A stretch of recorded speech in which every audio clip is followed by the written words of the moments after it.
Episode 157 ओलंडो क्या हालचाल। अगर आपने इससे पहले का वीडियो नहीं देखा है तो उसे देख सकते हो, लिंक डिस्क्रिप्शन में है। तो बिना किसी देरी के वीडियो को शुरू करते हैं। तो जैसे कि आपने पिछले वीडियो में देखा कि जो हमारा जान था ना, वो अपने ब्लड मतलब कि अपनी कबीले की ब्लड लाइन को अपने अंदर सुखो लेता है। और तो और जियो जुआन के पीछे मतलब कि उन्होंने जो शक्तियां छोड़ी थी ना, उन्हें भी अपने पास सुखो लेता है, जिस वजह से हमारी जान की पावर बढ़ जाती है और वो 2000 के 9 स्टार के पीक लेवल पर पहुंच जाती है। लेकिन वो जानता है कि अगर इस लेवल पर मेरी शक्तियां रुक गई तो मैं शायद डाउ शैंग लेवल में कभी ना पहुंच पाऊं। इसलिए अब हमारा जान उन शक्तियों को घटाता है, बढ़ाता है, घटाता है, बढ़ाता है, घटाता है और फिर बढ़ाता है और आखिरकार हमारा जान उन शक्तियों को 2000 के 8 स्टार पर स्थित कर लेता है। और इसके बाद फिर आधे घंटे तक वो ट्रेनिंग चलती रहती है और फिर हमारा जान आंखें खोलता है। और अब जैसे हमारा जान अपनी आंखें खोलता है तो उसकी आंखों से 30 शक्तियों की लहर निकलती है और वहां पर जाकर एक दीवार से टकरा जाती है और वो दीवार वहां पर ढह जाती है। अब इसके बाद हमारा जान जैसे ही अपना मुंह खोलता है ना, तो उसके मुंह से एक हल्की सी धाड़ सुनाई देती है, लेकिन वो धाड़ पूरे कमरे में मतलब कि पूरे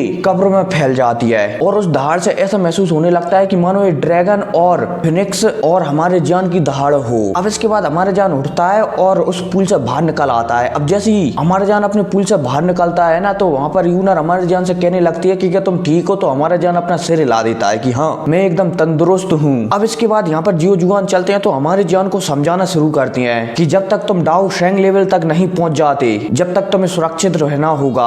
और तो और अब जियो कबीले की ब्लड लाइन तुम्हारे पास है, इसलिए तुम्हें इसका भी ख्याल रखना होगा। हालांकि जियो कबीले की ब्लड लाइन के अलावा तुम्हारे पास अब गू कबीले की ब्लड लाइन भी है। अब जैसे हमारा जान ये सुनता है कि उसके पास गू कबीले की ब्लड लाइन भी है तो थोड़ा वो हैरान हो जाता है। लेकिन इतने में जियो जुआन चलते हैं तो वो हमारे यूनर की तरफ इशारा करते हुए बताने लगते हैं कि यूनर ने तुम्हें अपना ब्लड दिया है, जिस वजह से यूनर की ब्लड लाइन भी तुम्हारे पास आ गई है। हालांकि उसका बहुत छोटा सा हिस्सा तुम्हारे पास है, लेकिन ये तुम्हें गॉड लेवल तक पहुंचाने में बहुत ही ज्यादा मदद करेगा। इसलिए तुम्हें जियो कबीले की ब्लड लाइन, गू कबीले की ब्लड लाइन और ड्रैगन ब्लड लाइन तीनों को संभाल कर रखना होगा। हालांकि अभी ये इतनी पावरफुल नहीं है, लेकिन ये समय के साथ बहुत पावरफुल होती जाएंगी और तुम्हें गॉड लेवल पहुंचाने में बहुत ही ज्यादा मदद करेंगी। इसलिए तुम्हें इसका ख्याल रखना होगा। और भाई हमारा जान जियो जुआन की ऐसी बातें सुनकर अपना सिर हिला देता है। लेकिन अब इतने में जियो जुआन चलते हैं तो हून कबीले के बारे में बताने लगते हैं कि हून कबीले को तुम इतना कमजोर मत समझना, मुझे यहाँ तक की उम्मीद है हून कबीला गू कबीले से भी ज्यादा पावरफुल होगा।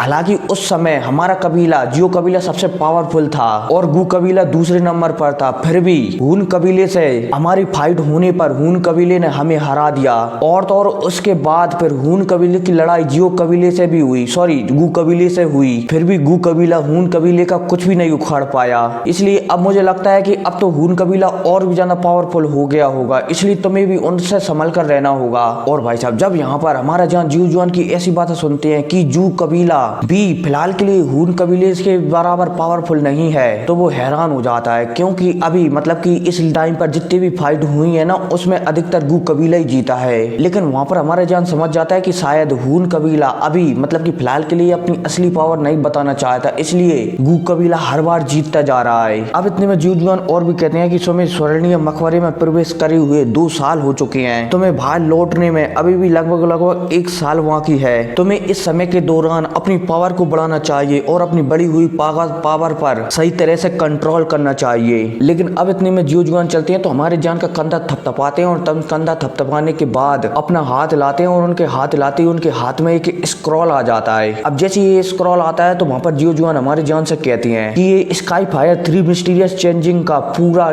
स्क्रॉल है, इसमें अंतिम चरण भी उपलब्ध है। यदि आप इसे सफलतापूर्वक सीख लेते हैं तो आप जियो कबीले की टैटू को भी सही तरीके से उजागर कर पाएंगे। और तो और अगर आप ब्लड लाइन का भी उपयोग करते हैं तो आप जियो कबीले की पूरी तरह से टैटू को उजागर कर पाएंगे। अब जैसे हमारा जान यहाँ पर जियो जुआन की ऐसी बातें सुनता है ना, तो हमारे जान में प्रसन्नता दौड़ जाती है और उसकी तुरंत नजर स्काई फायर 3 मिस्टीरियस के पूरे स्क्रॉल पर पड़ने जाने लगती है। अब जैसे हमारा जान स्काई फायर 3 मिस्टीरियस के स्क्रॉल को दिखता है ना, तो उसे दिखता है कि वो आग के रूप में घिरा हुआ है। अब इसके बाद यहाँ पर जियो जुआन कहते हैं कि उस समय मैं इसका इस्तेमाल करता था, मेरे पास भी 3 प्रकार की हेवनली फ्लेम थी। अब जैसे जियो जुआन यहाँ पर एक कहते हैं तो हमारा जान थोड़ा शॉक्ड हो जाता है कि जियो जुआन के पास 3 प्रकार की हेवनली फ्लेम थी। शायद उस समय जियो जुआन के पास भी कोई ऐसा मंत्र रहा होगा, मतलब कि ऐसी डाव की विधि रही होगी जिसकी सहायता से ये इन तीनों हेवनली फ्लेमों को कंट्रोल करते थे। लेकिन वहां पर जियो जुआन मना कर देते हैं कि नहीं, मेरे पास ऐसी कोई भी डाव की विधि नहीं थी। लेकिन अब इतने में जियो जुआन यहाँ पर हमारे जान से कहते हैं। हालांकि तुम इस डाव की विधि का इस्तेमाल करते हुए बहुत ही ज्यादा पावरफुल है। और हाँ, अब ये बात ध्यान से सुनना, हालांकि तुम जिस डाव की विधि का इस्तेमाल करते हुए बहुत ही ज्यादा पावरफुल है, लेकिन ये मेरी उस समय देखी गई डाव की विधि से बहुत ही ज्यादा कमजोर है। मतलब कि शायद जियो जुआ ने फ्लेम मंत्रा को पहले देखा था, और शायद मुझे लगता है कि फिलहाल के लिए हमारे पास, मतलब कि हमारे जान के पास जो फ्लेम मंत्र है ना, वो पूरा नहीं है, वो आधा अधूरा है। खैर, अब इसके बारे में आपको जानने को नोवेल 2 में मिलेगा, जो कि इस नोवेल को खत्म होने के बाद मैं नोवेल 2 को स्टार्ट करूंगा ना, उसमें जानने को मिलेगा, क्योंकि हमारा जान शायद उसमें फ्लेम मंत्रा का एक और टुकड़ा लेगा और उसे अपने अंदर स्थापित करेगा। मतलब कि कुछ भी मान सकते हो, उसे भी सीखेगा। और हाँ, ये मैं कह रहा हूँ, ये पक्का नहीं है कि है या फिर नहीं है, ये मुझे पता नहीं है, ठीक है, क्योंकि मैंने अभी नोवेल 2 नहीं पढ़ी है, ठीक है। अब जब हमारा जान यहाँ पर ये सुनता है कि जियो जुआन 3 प्रकार की हेवनली फ्लेमों को कंट्रोल करते थे, तो वहां पर जियो जुआन भी कहने लगते हैं कि हाँ, लेकिन मैं उस समय तुम्हारे जैसी किसी भी डाव की विधि का इस्तेमाल नहीं करता, बल्कि मैं मेरी पावर के हिसाब से ही उन तीनों हेवनली फ्लेमों को अपने शरीर में रखा हुआ था। और भाई साहब जान यहाँ पर जियो जुआन की ऐसी बातें सुनकर समझ जाता है कि उस समय जियो जुआन कितने पावरफुल रहे होंगे, जो बिना किसी टेक्निक की सहायता से तीनों हेवनली फ्लेमों को अपने शरीर में रखे हुए थे। लेकिन अब इतने में जियो जुआन यहाँ पर कहने लगते हैं कि तुम्हारे पास जो फ्लेम मंत्र है ना, मतलब कि जो ज्वाला मंत्र है ना, वो बहुत ही ज्यादा खास है, और तो और तुम अब स्काई फायर 3 मिस्टीरियस चेंजिंग का उपयोग पूरी तरह से कर सकते हो। और तो और इस टेक्निक का उपयोग पूरी तरह से मैं भी नहीं कर सकता था, क्योंकि उस समय जो मेरे पास हेवनली फ्लेम थी ना, उसे मैंने पूरी तरह से अपने शरीर में नहीं उतारा था, जिस वजह से वो हेवनली फ्लेम कभी कभी मेरे खिलाफ ही लड़ाई कर देती थी। लेकिन तुम्हारे पास पूरी तरह से हेवनली फ्लेम तुम्हारे कंट्रोल में है, इसलिए तुम्हारे विरोध नहीं करती, इसलिए तुम स्काई फायर 3 मिस्टीरियस चेंजिंग का इस्तेमाल और भी सही तरीके से कर सकते हो। और भाई साहब जियो जुआन की ऐसी बातें सुनकर हमारा जान भी सिर हिला देता है। लेकिन अब इतने में हमारे जियो जुआन यहाँ पर हमारे जान से कहते हैं कि अब सिर्फ 1 साल का समय बचा है, इसलिए अब तुम्हें अपने टैटू को उजागर कर लेना चाहिए। और भाई जियो जुआन की ऐसी बातें सुनकर हमारा जान भी सिर हिला देता है। अब इतने में हमारा जान चलता है तो जियो जुआन से स्काई फायर 3 मिस्टीरियस का पूरा स्क्रॉल लेकर वहीं पर बैठ जाता है। अब बैठने के बाद हमारा जान चलता है तो अपनी डाउकी की मदद से अपने माथे पर टैटू बनाने लगता है। और हाँ, टैटू बनाने से पहले हमारे जान ने इस स्क्रॉल को पूरी तरह से सीख लिया था कि इस स्क्रॉल में टैटू कैसे बनाया जाता है अपने माथे पर, ठीक है। अब डाउकी की मदद से जैसे हमारा जान अपने माथे पर टैटू बनाता है ना, तो शुरुआत में तो वो सिर्फ 3 ही रेखाएं बना पाता है। अब वहां पर जैसे जियो जुआन हमारे जान के माथे पर 3 रेखाएं देखते हैं ना, तो उनका उदास हो जाता है। लेकिन अब वो इतने में हमारे जान को समझाने लगते हैं कि जियो कबीले के टैटू को 9 भागों में विभाजित किया गया है। इसे पूरी तरह से छापने के लिए, मतलब कि माथे पर स्थिर करने के लिए तुम्हें अपने माथे पर 9 लाइन को लाना होगा। जैसे तुम 9 लाइन को ले आओगे तो ये टैटू तुम्हारे माथे पर छप जाएगा। अब जैसे हमारा जान वहां पर जियो जुआन की ऐसी बातें सुनता है तो वो थोड़ा हैरान हो जाता है और वहां पर पूछने लगता है कि अगर मैं इस टैटू को बीच लड़ाई में इस्तेमाल करूंगा तो मेरी पूरी डाउकी को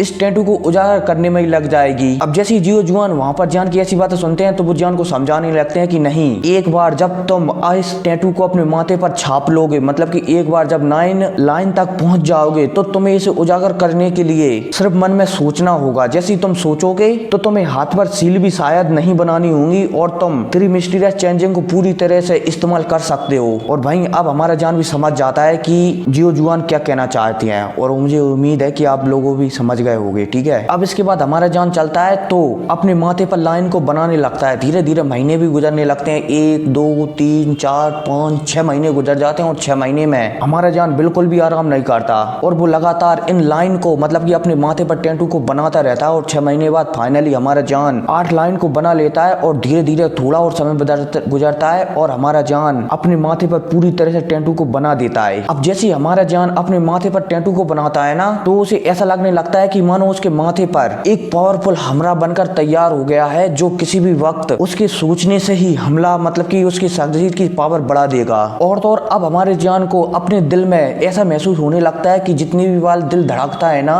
तो उसकी पावर अपने आप बढ़ती जाती है। मतलब कि एक बार धड़कता है तो थोड़ी सी डाउकी बढ़ जाती है, दूसरी बार धड़कता है तो थोड़ी सी और बढ़ जाती है, तीसरी बार धड़कता है तो थोड़ी सी और बढ़ जाती है। मतलब कि हर पल धड़कने के साथ साथ हमारे जान की पावर बढ़ती जाती है। हमारे जान को दिल में ऐसा महसूस होने लगता है। मुझे उम्मीद है कि आप गॉड ब्लड लाइन को समझ गए होंगे कि भाई ये समय के साथ साथ अपने आप शरीर की पावर बढ़ाती रहती है। लेकिन अब इतने में हमारा जान वहां पर कहने लगता है कि शायद 3 साल पूरे हो चुके हैं और शायद अब हमारे यहाँ से जाने का समय आ गया है, अब शायद हमें लौटना चाहिए। लेकिन इतने में वहां पर यूनर की आवाज आती है कि 3 साल होने में अभी भी 5 दिन का समय बाकी है, इसलिए हमें इस समय का भी पूरा लाभ उठाना चाहिए। और भाई जब हमारा जान यूनर की ऐसी बातें सुनता होता है ना तो वो मुस्कुराने लगता है। उसे उम्मीद नहीं थी कि ये 3 साल पलक झपकते ही निकल जाएंगे, लेकिन जो भी हो बाहर की दुनिया में अभी सिर्फ 6 महीने ही गुजरे होंगे। लेकिन अब इतने में हमारा जान को सोचता है और फिर सोचने के बाद जियो जुआन से कहता है कि क्या आप मतलब कि क्या आपका यहाँ से बाहर निकलने का कोई रास्ता नहीं है। तो वहीं जियो जुआन हमें एक पल के लिए देखते हैं, मतलब कि हमारे जान को एक पल के लिए देखते हैं और फिर देखने के बाद हमारे जान से कहते हैं कि मुझे पता है कि तुम एक हाई लेवल के एल्पिनिस्ट हो, लेकिन फिर भी तुम्हारे लिए मुझे यहाँ से निकालना इतना आसान नहीं होगा। हालांकि ये मुमकिन है, लेकिन मुझे पता नहीं कि ये कैसे मुमकिन है। जब तुम एक बार डाउडी लेवल पर पहुंच जाओ तब इसके बारे में तुम सोच सकते हो। हालांकि मैं यहाँ पर फंसा हूँ और मैं जीवित हूँ, यह मेरे इसी रूप की कीमत है, मतलब कि मेरे जीवित रहने की कीमत है कि मैं यहाँ पर फंसा हुआ हूँ। हालांकि मेरा जीना या न जीना मुझे फर्क नहीं पड़ता, मैं सिर्फ यहाँ इसलिए आया था ताकि मैं अपनी जियो कबीले की ब्लड लाइन को सुरक्षित रख सकूं। और भाई हमारा जान भी जियो जुआन की बात सुनकर समझ जाता है। हालांकि वो जानता है कि उसके लिए यहाँ पर 3 साल कितने ज्यादा वीरान रहे हैं, लेकिन वो जानता है कि जियो जुआन तो यहाँ पर हजारों सालों से फंसे हुए हैं। लेकिन अब इतने में यहाँ पर हमारा जान कहता है कि आप बिल्कुल भी चिंता मत करो, एक बार जब मैं डाउ शेंग लेवल में पहुंच जाऊंगा तो मैं दोबारा आपके पास आऊंगा और फिर हम तब देखेंगे कि तुम्हें बाहर कैसे निकालना है। और भाई जियो जुआन भी हमारी जान की बात सुनकर सिर हिलाती है। लेकिन अब इतने में जियो जुआन चलते हैं तो अपना हाथ हिलाते हैं और हाथ हिलाते ही हमारी जान की स्टोरेज अंगूठी हिलती है और इस स्टोरेज अंगूठी से एक प्रकाश की लहर निकलती है और वो जियो जुआन के सामने आकर खड़ी हो जाती है। अब जैसे ही हमारा जान उस चीज को देखता है जो प्रकाश के जरिए बाहर निकली थी तो हमारा जान थोड़ा वहां पर चौंक जाता है। हमारा जान देखता है कि उसके सामने एक बर्फ से बना हुआ टुकड़ा लटका हुआ है। लेकिन अब इतने में जियो जुआन इस बर्फ के लटके हुए टुकड़े को देखकर कहते हैं कि ये प्राचीन भक्षण कीट की रानी है, यह मनुष्य की पावर के हिसाब से बानसेंग लेवल पर उपलब्ध है। फिलहाल के लिए एक गहरी निद्रा में है, मतलब कि सो रही है। अगर ये जाग जाती तो आप जो आपने सुरंग बनाई थी ना, मतलब कि भक्षण कीट के अंदर से सुरंग बनाई थी ना, उसे आप इतनी आसानी से नहीं बना पाते। और हाँ, ये बर्फ का टुकड़ा हमारे जान ने कब रखा था, जब हमारा जान उस दीवार को तोड़कर बाहर निकला था और उस समय उस दीवार से कुछ बर्फ के टुकड़े निकले थे। तो उसी समय हमारा जान इस टुकड़े को अपनी स्टोरेज अंगूठी की अंदर रख लेता था, मतलब कि रख लिया था। ये वही टुकड़ा होता है। अब हमारा जान जैसे ही वहां पर जियो जुआन की ऐसी बातें सुनता है ना कि ये कीट की रानी है, तो हमारा जान समझ जाता है कि वो कीट, मतलब कि वो सारे के सारे कीट उन पर हमला करने के लिए क्यों आने लगे थे, क्योंकि हमारा जान साथ में उन भक्षण कीट की रानी को ले आया था। लेकिन अब इतने में यहाँ पर जियो जुआन हमारे जान को समझाते हुए कहते हैं कि अगर एक कीट की रानी जाग गई, मतलब कि जैसे ही तुम यहाँ से निकलते तो एक कीट की रानी जाग जाती और आपके शरीर के अंदर घुस जाती और आपकी शक्तियों को तेजी से खाने लगती। और तो और इस कीट की रानी को इतनी आसानी से नहीं निकाला जा सकता, इसे निकालने के लिए एक डाउ शेंग लेवल के बंदे की आवश्यकता पड़ती। और भाई यह कहते ही जियो जुआन वहां पर हमारे जान की ओर देखकर मुस्कुराने लगते हैं। और भाई जैसे हमारा जान जियो जुआन की ऐसी बातें सुनता है ना तो उसका माथा एकदम ठंडे पसीने से भर जाता है और वो वहां पर सोचने लगता है कि अगर जियो जुआन की आंखें तेज नहीं होती ना तो शायद आज वो टपक ही जाता। लेकिन अब इतने में यहाँ पर जियो जुआन कहते हैं कि भले ही एक कीट रानी कितनी भी खतरनाक हो, लेकिन इससे एक वस्तु बनाई जा सकती है और उस वस्तु का नाम होता है सम्राट कपड़ा। और एक कपड़ा इतना ज्यादा पावरफुल होता है कि ये अगर किसी के शरीर को ढका हुआ है ना और उस शरीर पर किसी बानसेंग लेवल वाले बंदे ने भी हमला किया है तो एक कपड़ा उस हमले को भी झेल जाएगा। अब जैसे ही वहां पर हमारा जान जियो जुआन की बातें सुनता है ना तो वो थोड़ा और चौंक जाता है कि ये कपड़ा इतना ज्यादा मजबूत होगा। लेकिन अब इतने में जियो जुआन चलते हैं तो यहाँ पर जान से कहते हैं कि तुम आराम करो, मैं तुम्हारे लिए इस चीज को तैयार कर देता हूँ, लेकिन इससे पहले तुम्हें एक परीक्षा देनी होगी, मतलब कि तुम्हें उन हून क्लैन के 2 लोगों को मारना होगा जिन्होंने तुम पर हमला किया था। और भाई हमारा जान भी जियो जुआन की ऐसी बातें सुनकर अपनी आंखों को सुकड़ा लेता और वहां पर कहने लगता है हूनिया और हूनली। लेकिन फिर दूसरे पल ही हमारा जान जियो जुआन से कहता है कि आखिर मैं इस स्वर्णीय के तीसरे लेवल पर उन दोनों को कैसे ढूंढूंगा। और भाई जियो जुआन जान की बातें सुनते हैं तो वो मुस्कुराने लगते हैं और फिर कहते हैं कि तुम चिंता मत करो, इस स्वर्णीय मकबरे में मेरा राज चलता है, यहाँ पर मेरी नजर से कोई भी नहीं बच सकता। अब यह कहती वो अपना हाथ हिलाते हैं और उनके हाथ हिलाते ही वहां पर एक पोर्टल ओपन होता है और उस पोर्टल से हमारी यूनर और जान यहाँ मतलब की इस स्वर्णीय मकबरे के से चले जाते हैं, मतलब की कब्र के अंदर से चले जाते हैं। और भाई जियो जुआन भी मन में बुदबुदा रहे होते हैं कि जान ये तुम्हारी लास्ट परीक्षा है। अब जियो जुआन के यह कहते ही सीन शिफ्ट होता है और फिर हमें एक नई जगह का सीन बताया जाता है जहां पर एक ऊर्जा बॉडी बैठी हुई है और वो अपने ख्यालों में डूबी हुई है। लेकिन इतने में यहाँ पर 2 चैन आती हैं और इस ऊर्जा बॉडी के अंदर घुस जाती हैं। अब जैसे ही ऊर्जा बॉडी के अंदर ये चैनें घुसती हैं तो एक बंदा आता है और इस ऊर्जा बॉडी को ऊर्जा कोर में कन्वर्ट कर अपने पास रख लेता है और वहां पर हंसने लगता है। ये दोनों और कोई नहीं बल्कि ये होते हैं हूनिया और हूनली। अब इतने में ये दोनों पास आते हैं और यहाँ पर बातचीत करने लगते हैं कि जैसे ही हम इस स्वर्णीय मकबरे से बाहर निकलेंगे तो हम तुरंत एक ब्लैक होल को ओपन करके मतलब कि जेट टोकन का इस्तेमाल कर ब्लैक होल का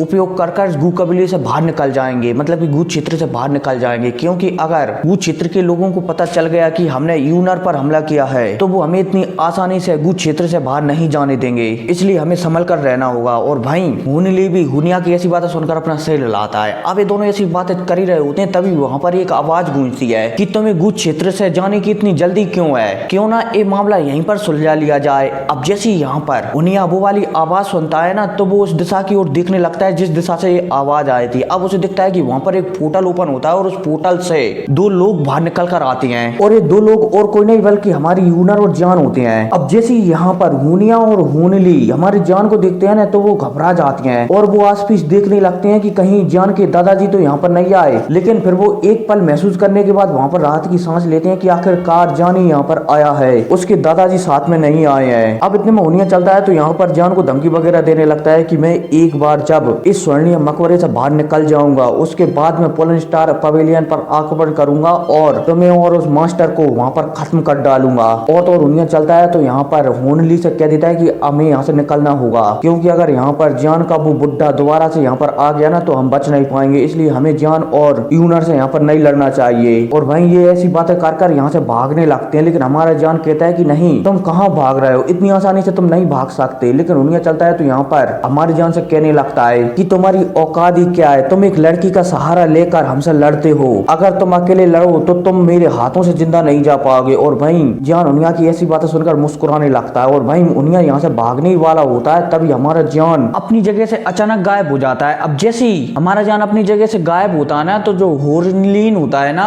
उसके चेहरे पर अचानक अजीब से भाव उभर आते हैं, इसलिए अब इतने में हुनली चलता है तो अपने हाथ में काले कोरे को एकत्रित कर वहीं हवा में सामने मार देता है। अब जैसे ही हुनली की मुट्ठी हवा में पड़ती है ना तो वहां पर हमारा जान प्रकट होता है और फिर वहां पर हम देखते हैं कि हमारे जान ने हथेली से हुनली की मुट्ठी पकड़ रखी है। लेकिन अब इतने में हमारे जान की हथेली से आग निकलती है और हुनिया की मुट्ठी के आसपास जो काला कोरा छाया हुआ था ना वो वहां पर गायब हो जाता है आग के निकलते ही। लेकिन अब इतने में यहाँ पर हमारा जान हुनली से कहता है कि इतने 2 वर्षों में आपका प्रतीक्षक तो बहुत ही धीमा रहा, मतलब कि बहुत ही निराशाजनक रहा। और भाई साहब यह कहती है हमारी जान के चेहरे पर एकदम कातिलाना मुस्कुराहट आ जाती है। अब इतने में हमारा जान चलता है तो हुनलिंग की छाती में एक जड़ देता है, जिस वजह से हुनलिंग चलता है तो वहीं पर खून की उल्टियां करने लगता है और फिर इसके बाद ये पीछे फिरता हुआ जाता है और 100 फीट तक पीछे घिसटता हुआ चला जाता है। और तो और हुनली जिस जगह से भी गुजरता है ना घिसटता हुआ वहां पर नाली टाइप की कुछ बन जाती है, मतलब कि निशान बन जाते हैं कि यहाँ से हुनली घिसटता हुआ गया है। अब जैसे ही वहां पर हुनिया हुनली की ऐसी हालत देखता है वो देखता है कि एक ही अटैक में जान ने हुनली को धराशाही कर दिया तो हुनिया वहां पर घबरा जाता है और वहां पर कहने लगता है 2 डाउजोंग 8 स्टार, ये कैसे हो सकता है, ये लड़का इतनी जल्दी 2 डाउजोंग के 8 स्टार पर कैसे पहुंच सकता है। लेकिन अब इतने में हमारे जान को बताया जाता है जो कि हुनिया की ओर देख रहा होता है। अब जैसे हुनिया ये देखता है कि जान उसकी ओर घूर घूर कर देख रहा है तो हुनिया वहां पर थोड़ा डर जाता है। लेकिन अब इतने में हुनिया चलता है तो अपने हाथों को सामने लाकर उसमें सील बनाता है और उसकी सील बदलते ही हुनिया के माथे से एक टैटू निकल आता है। अब इतने में यहाँ पर हुनिया कहता है कि हालांकि आपकी पावर बढ़ चुकी है लेकिन आप ये मत सोचना कि तुम मुझे हलाने के काबिल हो, जियो कबीला मुझे कभी नहीं हरा सकता। हा मतलब कि ये कह हुनिया वहां पर हंसने लगता है। लेकिन अब इतने में यहाँ पर हुनिया मन में सोच रहा होता है कि जान तुम हुनली को हरा सकते हो क्योंकि वो लापरवाह हो गया था एक वक्त के लिए, लेकिन तुम इस बड़ी हुई ताकत से मुझे कभी भी नहीं हरा सकते क्योंकि मैं लापरवाह नहीं बनूंगा बिल्कुल भी। और भाई यह कहती हुनिया चलता है तो वहां पर यूनर की ओर देखने लगता है। अब जैसे हुनिया वहां पर यूनर की ओर देखता है तो वहां पर वो घबरा जाता है क्योंकि वो जानता है कि अगर मैंने जान को हरा दिया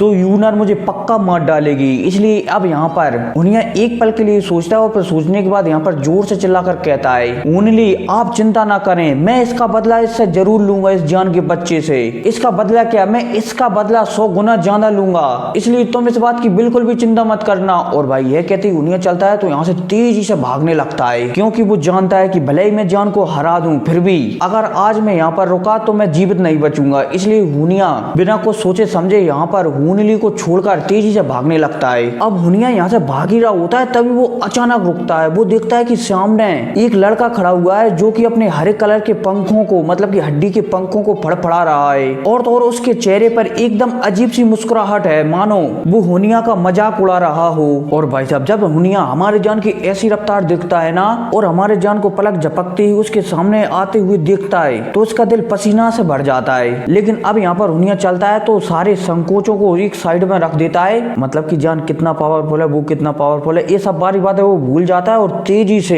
हमारे जान की ओर आगे बढ़ने लगता है। और वहीं जब हमारा जान हुनिया को अपनी ओर इतनी तेजी से आगे आते हुए देखता है तो जान हट चलता है, तो वो हटता नहीं है बल्कि वहीं पर स्थित खड़ा हो जाता है। और वहीं हुनिया चलता है तो अपनी एक पुट्ठी बनाकर तेज पावरफुल हमला हमारे जान की ओर शूट कर देता है। अब जैसे ये हमला हुनिया हमारे जान पर करता है तो हमें हमले को बताया जाता है, जो कि एक मुट्ठी के आकार का है और बहुत ही विशाल है, जो कि हमारे जान की ओर तेजी से बढ़ रहा है। और तो और इस हमले से आर पार हवा में भी क्रैक आने लगे हैं। लेकिन भाई हमारा जान चलता है तो हुनिया को अटैक को देखकर वहां पर कुछ भी नहीं करता, वो वहीं के वहीं खड़ा रहता है। और वहीं जब हुनिया हमारे जान की ऐसी हरकत देखता है तो वो मुस्कुराने लगता है और वहां पर जान से कहता है कि जान तुम बहुत ही ज्यादा अहंकारी हो, मुझे उम्मीद है कि तुम अगले जन्म में इतने अहंकारी नहीं बनोगे। और भाई साहब थोड़ी देर बाद ही हुनिया वहां पर समझ जाता है कि अब जान बचना भी चाहे तो भी मेरे इस अटैक से जान बच ही नहीं सकता। और भाई साहब जब हुनिया वहां पर ये सोचता है ना, तो उसके चेहरे पर एकदम ठंडी मुस्कुराहट आ जाती है। लेकिन भाई अब इतने में हमारे जान को बताया जाता है, जो कि हुनिया के अटैक को अपनी ओर आता हुआ देख रहा होता है। हमारे जान के चेहरे पर हल्की सी मुस्कुराहट आती है और फिर इसके बाद जान के माथे पर बैगनी लाल रोशनी टिमटिमाने लगती है। और फिर हमें दिखता है कि जान के माथे पर जियो कबीले का टैटू बन चुका है। और भाई साहब जैसे ही हुनिया वहां पर हमारे जान के माथे पर जियो कबीले का टैटू दिखता है ना, तो सामने हुनिया का दिल कांप जाता है और उसका दिल बेचैन हो जाता है। लेकिन अब इतने में यहाँ पर हुनिया कह देता है कि सब कुछ खत्म हो चुका है। और भाई साहब हुनिया की ऐसी बातें सुनकर जान भी वहां पर मुस्कुराने लगता है। लेकिन अब इतने में हमारा जान चलता है तो अपने हाथ को आगे उठाता है और उठाने के बाद अपनी मुट्ठी को मारता है और जोरदार मुट्ठी का हमला, मतलब कि अपनी मुट्ठी का हमला हुनिया की मुट्ठी पर मार देता है। अब जैसी हुनिया की मुट्ठी और हमारी जान की मुट्ठी वहां पर आपस में टकराती है ना, तो हवा में क्रैक आ जाते हैं और मकड़ी की जाली की तरह एक क्रैक चारों तरफ फैल जाती है। और फिर क्या इसी फैलने के साथ साथ ये एपिसोड भी खत्म हो जाता है। और हाँ, आप मेरे सेकंड चैनल और मुझे इंस्टाग्राम पर फॉलो कर सकते हो। सेकंड चैनल पर मैं द ग्रेट रूलर और 2-3 और एनिमी एक्सप्लेन कर रहा हूँ, और इंस्टाग्राम पर मैं प्यार मोहब्बत की बातें डालता हूँ, ठीक है। तो आप मुझे दोनों पर फॉलो कर सकती हैं, लिंक डिस्क्रिप्शन में है। तो मिलते हैं अगली वीडियो में, तब तक के लिए टेक केयर एंड